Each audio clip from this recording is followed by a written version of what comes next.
Physical property boundaries are just as crucial as emotional and social ones. Fencing in your property can help prevent accidents and other improbable incidents from occurring on your property.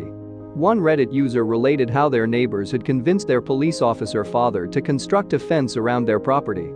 The fact that they live in a secluded area where everyone else is related to them in some way helps to set the scene. The Reddit user explained, "Our property line is kind of like a square, and it is surrounded by road from two sides. It's important to remember that we gave our neighbors permission to use 1 square meter of land along the road so that they could travel on it without damaging our property." Instead of paving both driveways, the Redditor's family erected a fence, but their nosy neighbors simply drove right over it whenever they turned.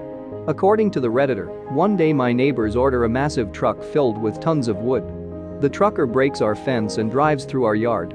Not one person was willing to take responsibility for the costs of repairs. A number of bushes, trees, and a section of metal fence were crushed by the truck.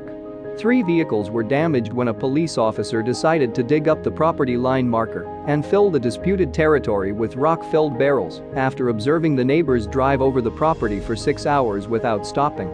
1 year later, when the barrels no longer provided adequate protection, the police officer purchased cement, sand, and metal poles and cemented the entire area, topping it with flowers so that the hostile neighbors would smell the flowers of victory defeat upon impact.